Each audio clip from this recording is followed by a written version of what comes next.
Suspense. And the producer of radio's outstanding theater of thrills, the master of mystery and adventure, William N. Robeson. Each year, thousands of short stories roll out from a multitude of typewriters and march across the pages of our magazines toward well-deserved oblivion. Few are memorable. Fewer still are classics. They pass the time and are forgotten even before the paper in which they are written is reduced to black ash. But occasionally, a story is written that is a true classic, an unforgettable tale. Listen to such a one now, as Joseph Cotten stars in Ambrose Bierce's weird and wonderful story of the Civil War, An Occurrence at Owl Creek Bridge, which begins in exactly 1 minute. Another visit with Joe and Daphne Forsythe. Joe? Joe? Joe, stop reading that paper and talk to me. I'm listening. Go ahead. Well, I was talking to Mrs. Snyder today. You know, she's the one whose boy had 31% less cavities. Uh-huh. Well, she thinks that we should buy bigger savings bonds. Uh-huh. She says that when people can afford it, it makes more sense. Oh, she says there are a lot of different denominations. They start at $25, but then there are $50, $100, $200, and even $500 bonds. Is that so? A purchasing price? Uh-huh. I thought so. Joe, what did I say? You said that United States savings bonds are a safe, easy way of investing.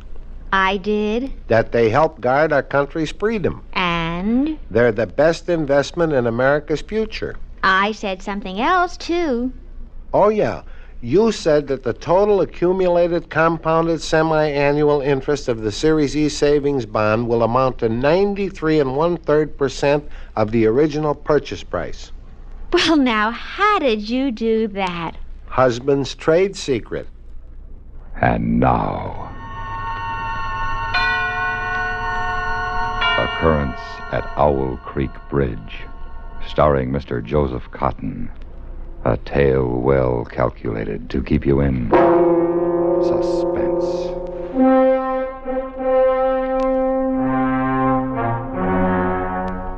A man stood upon a railroad bridge in northern Alabama, looking down through the ties at the swift water 20 feet below. The man's hands were behind his back, the wrists bound with a cord, and a rope closely encircled his neck.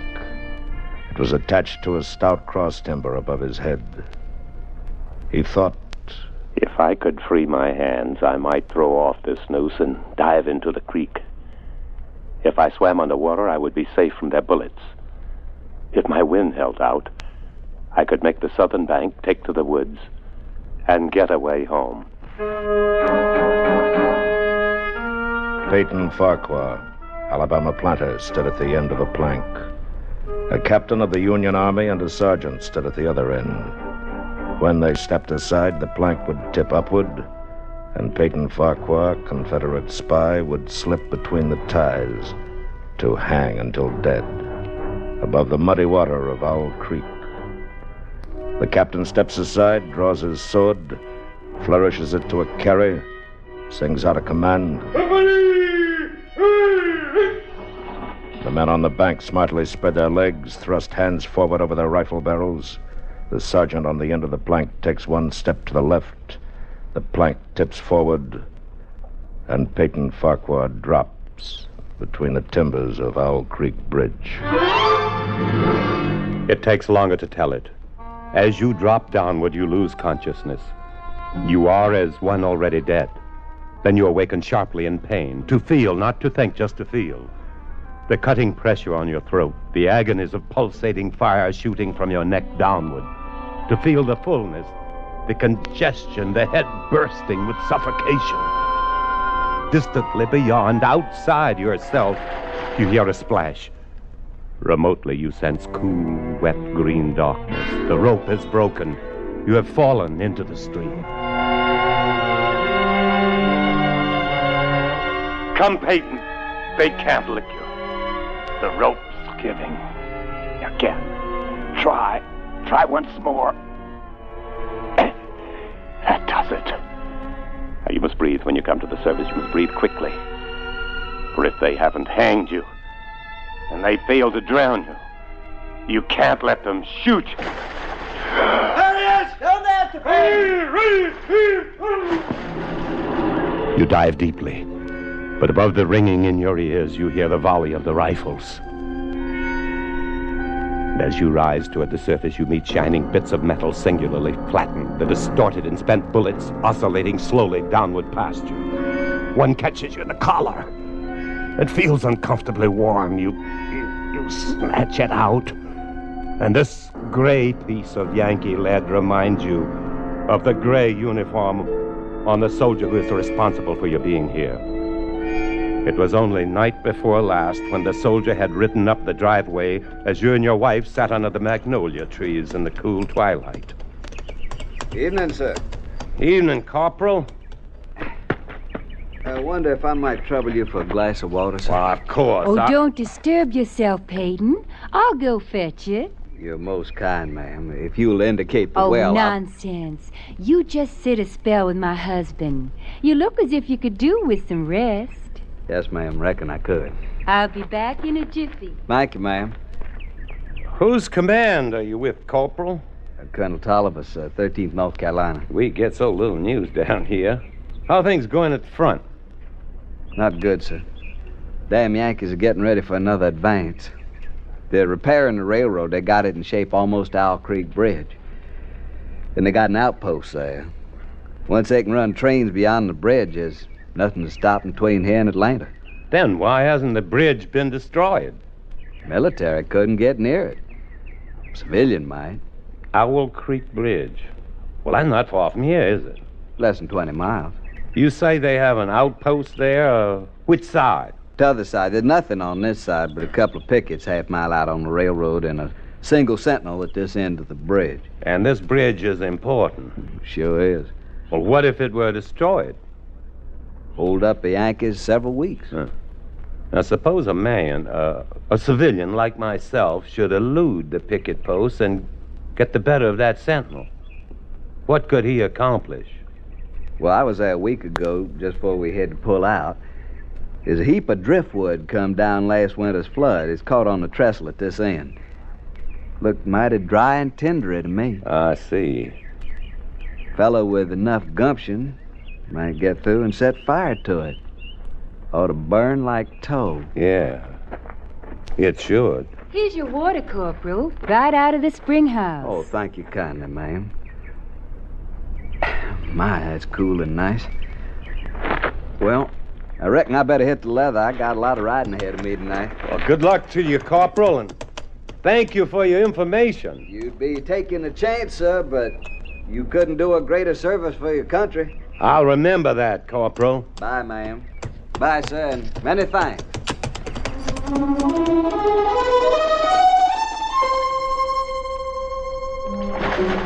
You break the surface of Owl Creek for a second time, and now you are much further downstream, further away from the Union soldiers on the bridge, reloading their guns, the ramrods flashing in the morning sun. Then something seems to grab you. You're whirled round and round, spinning like a waterlogged top. You're caught in a vortex, a whirlpool.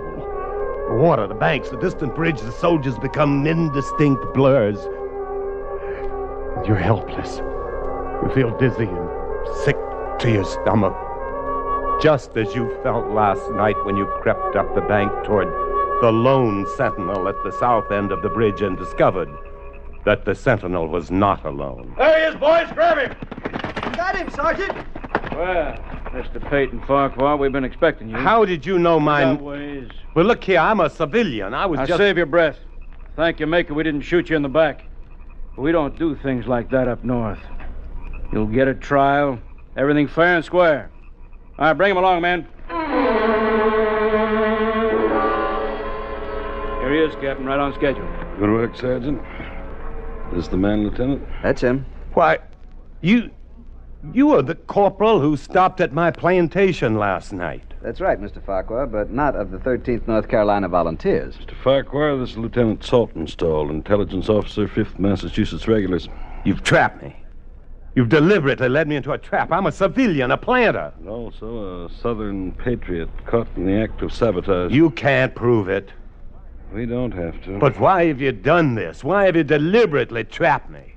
It's so much easier to eliminate civilian resistance by luring it into the open. You fell for the bait.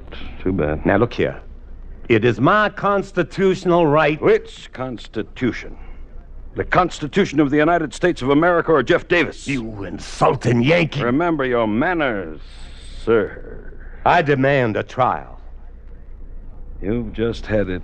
Post a guard over him, Sergeant. Yes, sir. We'll hang him in the morning.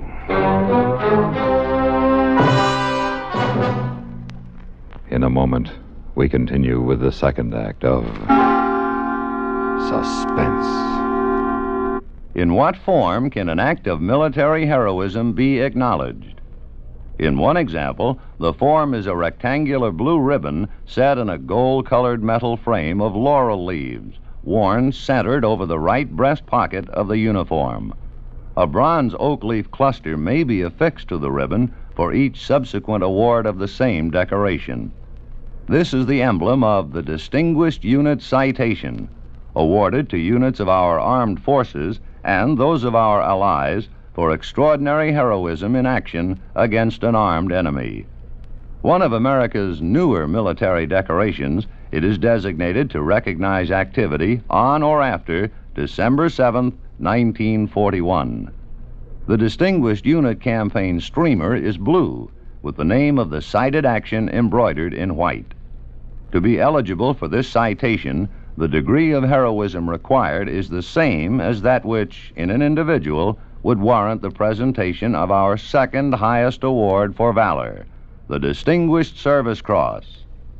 The Distinguished Unit emblem may be worn permanently by all those involved in the cited action, but for those individuals joining the unit later, the emblem may be worn only for the duration of their assignment. Both as individuals and as members of military units, America's servicemen have proved themselves worthy of medals and worthy of admiration by their countrymen. And now, starring Joseph Cotten, Act Two of Occurrence at Owl Creek Bridge. But they didn't hang you. The rope broke and the whirlpool carried you away, and now you realize that the whirling has stopped. You open your eyes. You're lying on the southern bank of the stream, out of sight of your enemies. Safe. You leap to your feet and run into the woods south towards home. It's nearly noon now, and for half an hour you've been plunging through a swamp waist-deep in green ooze. Your neck hurts constantly, your head throbs, and your tongue is thick. Gnats swarm before your eyes, catching your eyelids. Mosquitoes buzz in your ears, drill deep in your hands and swollen neck. You can't go any longer. You slow down, you stop. You reach toward a palmetto root for support, and it slithers from your grasp and slides softly into the water. What a moccasin. Fear finds you at last. Terror, which stood aloof when you fled the executioner's bullets, now embraces you with clammy unction. A water moccasin. Now each branch and root seems to writhe under your glance. The swamp is undulating with certain death. You plunge on through the dark, stinking ooze, on, tripping, stumbling, never stopping. For terror rides your back, flogging you with the whiplash of fear.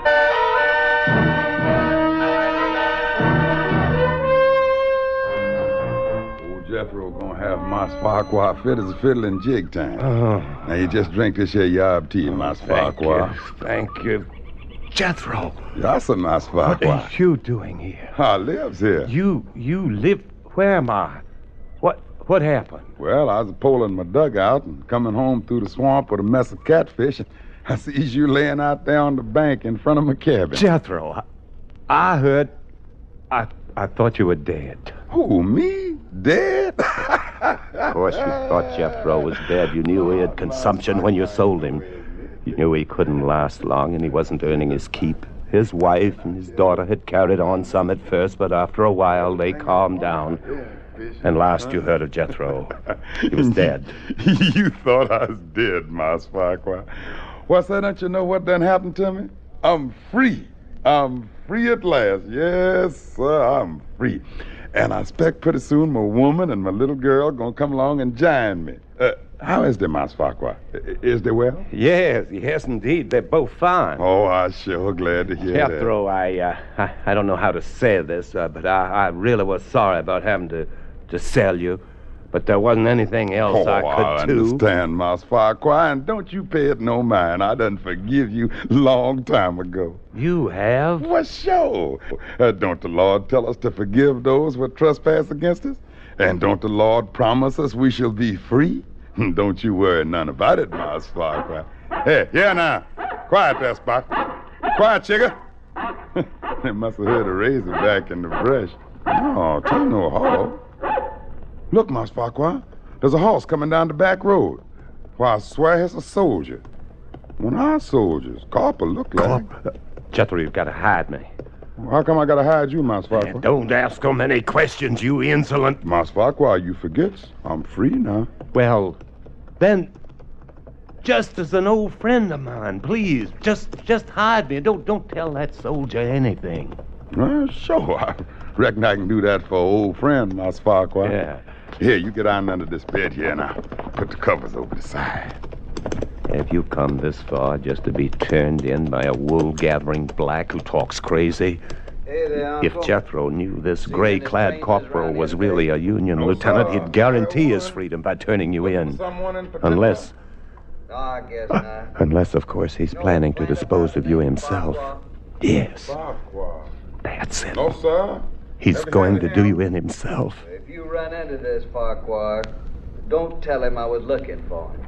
Yes, sir. I remember not telling. Just keep minding your own business, Uncle. You'll live longer. Yeah. Y'all can come on out now, Mas Farquhar. I declare I don't understand none of this. You said not to tell him you're here, and he says not to tell you he's been here.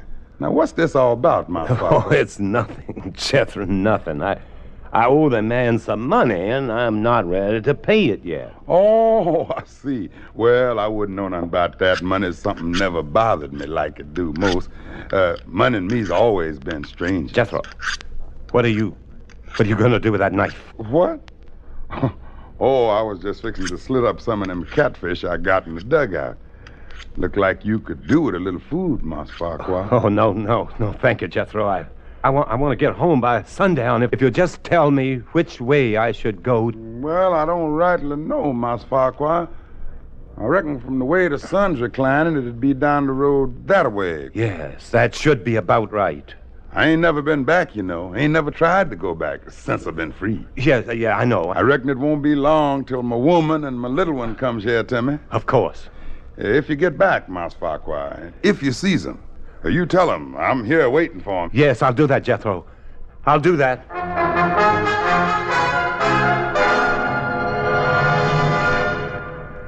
In just a moment, we continue with the third act of Suspense. We have, together, ample capacity and freedom to defend freedom. This is NATO, the North Atlantic Treaty Organization. The strategic land area covered by the North Atlantic Treaty is vast and is divided into three major commands in accord with geography and political factors: European, Atlantic Ocean, and Channel commands. Combined, these cover a land and water mass stretching virtually from the North Pole to the Tropic of Cancer, from the coastal waters of North America to those of Europe and Africa. The United States of America is a part of NATO. You should be aware of and alert to the programs and objectives of the North Atlantic Treaty Organization. And now, starring Joseph Cotten, Act 3 of Occurrence at Owl Creek Bridge. How long have you been running down this endless road? It's dark now. Is it night? No, the darkness is only the black of a sudden summer storm. That lightning flash clearly shows the white road ahead and the black silhouettes of trees along the sides. Another flash of lightning directly overhead. For an instant, you seem to see the soldiers of Owl Creek Bridge standing at the side of the road, rifles leveled, their eyes boring down the sights, aiming at your heart.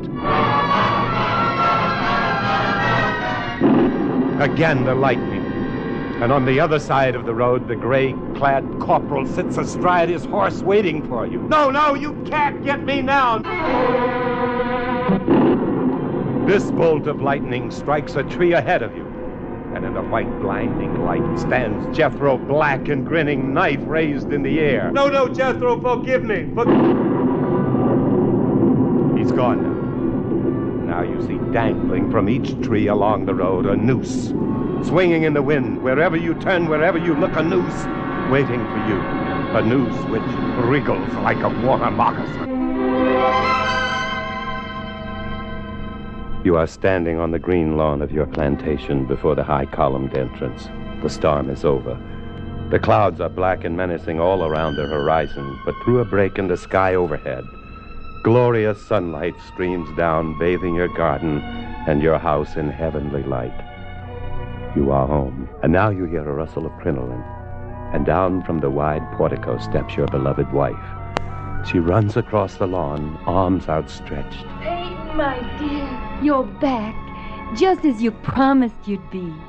For this moment you have endured the agonies of this day, and were those agonies multiplied 1,000 times, they would be small price for the benison of this breast, the sanctuary of these arms, the security of these lips. You step forward to fold your wife in your embrace. The rope stretched tight, sang like a bowstring. Peyton Farquhar was dead. His body, with a broken neck, swung gently from side to side beneath the timbers of Owl Creek Bridge.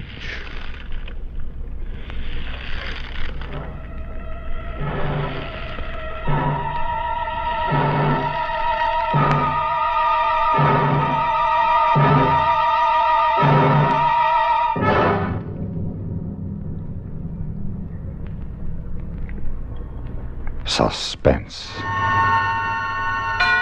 in which Joseph Cotton starred in William N. Robeson's production of Occurrence at Owl Creek Bridge, adapted by Mr. Robeson from a short story by Ambrose Bierce.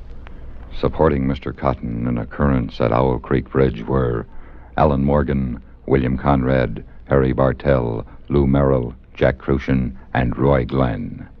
Listen. Listen again next week when we return with the youngest guest star in the history of suspense, 7-year-old Evelyn Rudy in Dog Star, another tale well calculated to keep you in suspense.